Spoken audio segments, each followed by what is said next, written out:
The year is 2012. The Georgia Bulldogs are having a really good season, and they are anchored by their star defensive player. At this point, he is considered a Heisman Trophy candidate, and Mel Kiper said he is the best prospect for the 2013 NFL Draft. His name is Jarvis Jones. He was one of the best defensive players in all of college football, and had a really inspiring and tough story to get to the point he was at. He was seen as the next great defensive end in the NFL, and he was a guy that everyone pegged to be the next big thing. And he was a surefire pick to hit in the NFL. Unfortunately, the career of Jarvis Jones did not end how everyone expected, and some call him a bust. 2012 was when I really started to watch college football, and Jarvis Jones was an absolute animal on the defensive side of the ball for Georgia. But his story to get to that point was pretty incredible, and he had to overcome some really tough stuff. He'd eventually become a star for the Georgia Bulldogs, won the SEC Defensive Player of the Year, won the Jack Lambert Trophy, and was a consensus first-team All-American. He would slip a little bit as he'd go with the 17th pick in the 2013 NFL Draft, but things never worked out for him quite the way he expected, and some call him a bust, and today we're going to find out why. So yeah, in today's video, we're going to talk about Jarvis Jones, how he became one of the best players in college football, why he fell from that number 1 overall pick slot, and ultimately why his NFL career did not work out. But first, if you love college football content, and especially what happened to videos, this is the channel for you, as I do these videos all the time, and you're not going to want to miss any of my college football videos. If you want to support what I'm doing here on YouTube, please be sure to hit that like button, as it really helps the channel, and helps the video get in the algorithm so I can make more videos for you guys. Suggest another player I should take a look at next, as I read every comment you guys leave, and I will definitely consider it, and turn on post notifications so you never miss when I upload. Now let's get started, and talk about what happened to Jarvis Jones. To really understand how Jarvis Jones became a big-time player to begin with, we unfortunately have to start with a tragic story. The Jones family grew up in Georgia, and obviously Jarvis was a great athlete from a young age, but he was best friends with his older brother. It was his 19th birthday, and one of his friends stopped by in a car and asked him if he wanted to go to the bars to celebrate. Jarvis's older brother asked him if he wanted him to go, and of course Jarvis said yes, and said go have fun because it was your birthday. Unfortunately, this would be the last time they would ever speak, as something tragic would happen. There'd end up being a fight at the bar, and a gun was eventually pulled and accidentally fired, which would kill Jarvis's older brother. This was an absolutely horrible day. The birthday cake and the celebration was left on the table, as the family stayed in a hotel and had to mourn the loss of a family member, which was absolutely horrible. Jarvis was obviously hit by it, and he almost fell into some trouble. He was a basketball star and was a Division I hoops prospect, but that wouldn't get all his anger out. He started to get in trouble more in high school, and he was eventually starting to head down the wrong path, until a guidance counselor took him under his wing and would help him get back on his feet. At the same time, he also started to play football, and he would start to blossom into a big-time recruit, and he became known as a monster on the defensive side of the ball. He would take his anger out by hitting and tackling people. Even though he loved basketball, it became his second option, and football would become everything he loved, and become his life. Jarvis would obviously never get over the loss of his brother, and had this to say, quote, "It stuck with me for a long time. If I had just stayed there with him, he might still be here today. I really struggled with it. It took a toll on me. It killed me inside. I completely shut it down emotionally." He was full of guilt, and he would take that out on the football field, as I said earlier, but now he had a future in the game of football, and he could practically go anywhere in the country. At Carver High School in Columbus, Georgia, he became a beast on the defensive side of the ball at the linebacker spot, led his team to a state title, and blossomed into a top 50 recruit. He'd choose to leave his home state and the South behind, as he'd flee to the West Coast and became a USC Trojan.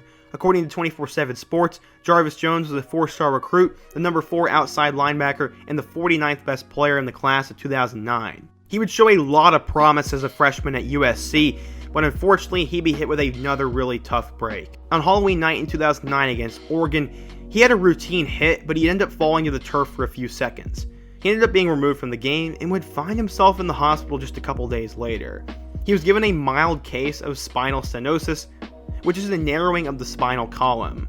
The doctors told him he'd be fine and he could play again, but the Trojans team doctors thought the injury was much more serious and would refuse to clear him for contact. And then they'd give him the news that was absolutely devastating. They told him to retire. At that point, the 20-year-old spent his days wandering from class to the basketball gym to the weight room like a regular student, and he actually considered trying out for USC's basketball team, as if you remember, he was a huge basketball recruit back in the day. In his mind though, he never let go of the fact that his first specialist told him he'd be okay to play. His plan when he arrived at USC was to win a national championship and go to the NFL, and he had showed extreme promise as a freshman, but once again, the doctors wouldn't clear him, but maybe Lane Kiffin coming in 2010 would change things. Unfortunately, it would not, as the medical staff did not clear him to play, and he had a serious decision to make. Would he stay as a student in USC, or would he try to go somewhere else and get cleared to play the game he loved?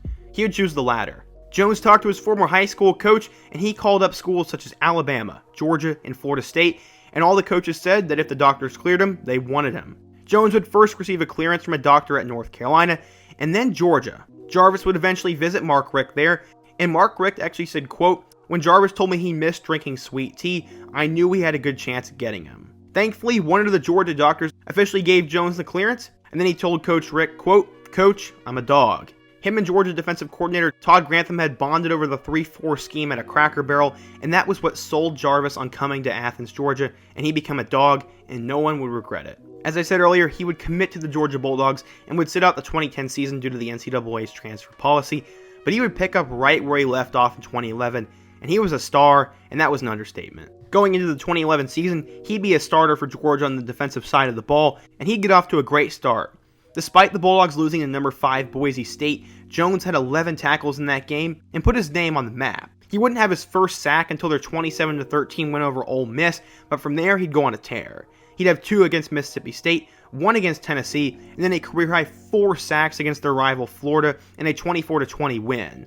Despite losing those first 2 games, Aaron Murray and a defense anchored by Jones would win 10 straight games, and they'd go back to the SEC championship game. Against Auburn, he had 2 sacks, against Kentucky he had 2.5, and against their rival number 23 Georgia Tech, he had a sack as well, and he totaled 13.5 sacks in the 2011 regular season. They'd end up losing to number 1 LSU 42-10 in the SEC championship game, where the Tigers would end up losing to Alabama in the national title game, but Jones had an absolutely spectacular season.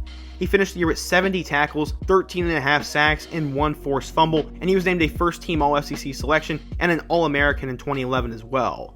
The hype he had going into the 2012 season was unreal, and he had the right mindset. Because football was almost taken away from him, he said, quote, "Every film session, every rep in the weight room, every play, I treat it like it's my last. Going through what I've gone through, I understand you never know when it's all going to be taken away." Jarvis had the right mindset, and he became an absolute beast during his redshirt junior year and would put himself in position to be one of the first linebackers taken number 1 overall in years. He combined for 18 tackles and 3.5 sacks in his first 2 games at Georgia in 2012, and after that, the hype started to become unreal. After his incredible game against Missouri where he had 2 picks, QB pressures, and helped them beat the Tigers in the second half, he was seen as an under-the-radar Heisman Trophy candidate, and he was told that he was better than the likes of Manti Te'o, Sam Montgomery, and even Jadeveon Clowney. He would continue his dominance throughout the year, as he'd have a sack against Vanderbilt, a sack against number 6 South Carolina, 3 sacks in their win over number 2 Florida, 2 sacks against Auburn, and 2 sacks against Alabama in the SEC championship game. The Bulldogs were in a national title pursuit, as going into the SEC championship, they were 11-1 with their only loss coming on the road to number 6 South Carolina, and if they could beat number 2 Alabama in that game, they would potentially go to the national title game. Unfortunately for Georgia, wide receiver Chris Conley made a crucial mistake as he caught a tip ball and time would run out, and for most people, that is one of the greatest SEC championship games of all time, and if he had just dropped that pass, Georgia could have scored a game-winning touchdown, and that whole entire 2012 season could have been different. Instead, they'd have to settle for the Capital One Bowl where they'd play against number 16 Nebraska and win that game. In his final collegiate game, Jarvis Jones would have 8 tackles with 2 sacks, and he'd finish the season with 86 tackles for 14.5 sacks, 4 fumbles, and an interception. He was a big name, and he wasn't quite going to be the number 1 overall pick anymore, but he was still going to be a future superstar in the NFL according to most, and a definite first-round pick.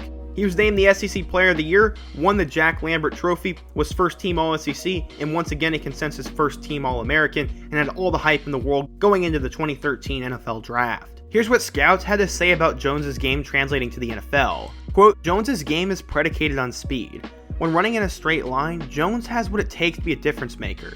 He closes on the ball well and gets into the backfield in a hurry. In addition to the speed though, Jones has the necessary explosiveness to disrupt plays quickly. He shows good anticipation off the snap and has a solid burst to beat offensive tackle." Jones would end up falling a little bit more than people expected on draft day, as he was taken with the 17th overall pick by the Pittsburgh Steelers and was expected to be the pass rusher of the future at the linebacker spot. Some would call him the steal of the draft or even the best pick of the 2013 NFL Draft, and to say he had a lot of hype going into the NFL was an understatement. Going into the 2013 season with the Steelers, he was seen as a backup at first, but eventually he would take that starting spot. On September 16th, he'd make his first start and he'd have 8 tackles in there, and he would end up starting the next 4 games. He got his first career sack in November against the Buffalo Bills, and he'd have a career game against the Browns towards the end of the year. He finished his rookie season with 40 tackles, a sack, 4 pass deflections, and he started 8 games. Going into 2014, he had a lot of hype, and with the departure of Lamar Woodley, he'd be the starter. He had a sack in his first game against the Browns, and he'd have 2 sacks in his first 3 games combined, and he was starting to show some of that promise. Unfortunately, just a couple weeks later against the Panthers, he'd have another setback.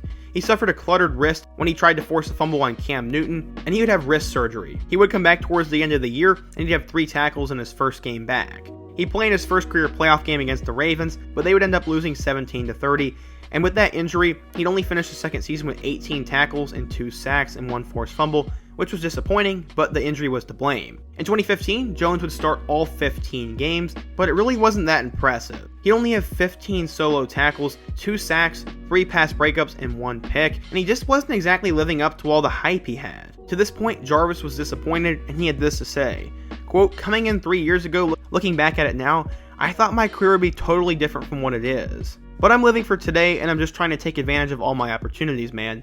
In 2016, he'd play in all 14 games, having 42 tackles, 13 assisted tackles, 1 sack, 3 pass breakups, and 1 pick. Unfortunately, he did not live up to the hype, as in Week 10 he was replaced by James Harrison, and the Steelers would end up declining his 5th-year option, and he'd be a free agent going into the 2016 season. He would sign with the Arizona Cardinals, but on September 2nd, he was released with an injury settlement. In his time with the Cardinals, he'd have a disc issue and he'd hurt his quad, and he was given a settlement and he was once again released by the Cardinals, and from then on, he would never play another snap in the professional football leagues. He would disappear for a few years before he would go back home to the college that made him into a star. His former high school coach was now the running backs coach for Georgia, and he urged Kirby Smart to bring Jones on as an assistant, and that's where Jones is today. So you may be asking, what exactly went wrong and what happened to Jarvis Jones? Well, the answer is pretty simple, and it's mostly injuries. He broke the sack record at Georgia, but most of that came because he was really fast and because he had a high motor. Unfortunately, his speed was not super elite in terms of NFL athletes, as he only ran a 4.9 40-yard dash time, which is pretty good for defense, but when everyone runs that time, but when you're an edge rusher or a linebacker at that level, you really have to rely on your technique and how you've been coached and not just speed alone.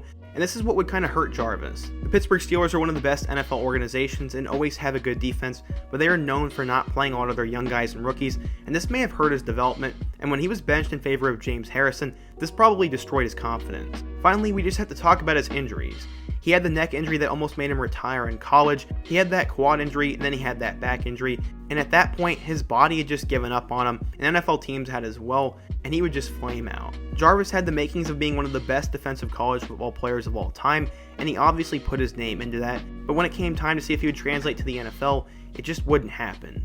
He had his injury history, the guys around him were just as talented, his growth was stunted, his confidence was likely shaken, and he just didn't have what it took to be a great NFL player. Luckily, it seems that he's going to be mentoring a lot of young kids, and he's back at the school that made him into a star to begin with, and I'm happy to see that Jarvis Jones is still in the football world and helping other athletes become better. We will see if he climbs up the coaching ladder or if he just remains in a small position with this school, but I'm definitely curious to see what's going to happen to him, and I'm going to try to follow his coaching career a little bit. He was one of the first defensive players I really saw as I really started to watch college football back when he was a star, and it's really sad to see he didn't end up working out. But he is forever a Georgia Bulldog legend and is one of the bigger what-ifs. It's crazy he was once considered the #1 overall pick for the 2013 NFL Draft, and he only played 5 years in the NFL and would never live up to that hype, but sometimes that just happens in the football world, and that's just life. I hope you guys enjoyed today's video, and let me know what you think. If you're a Georgia fan, why do you think Jarvis Jones didn't end up making it in the NFL, and who's another player I could do next, and just how good was he? Be sure to hit that like button if you want to support today's video and what I'm doing here on YouTube. Suggest another player who had a lot of hype who would bust in the NFL next, and be sure to subscribe if you love all college football content. If you're still here though, check out all my other videos, including my video about what happened to Aaron Murray. I hope to see you guys again soon, but until next time, peace.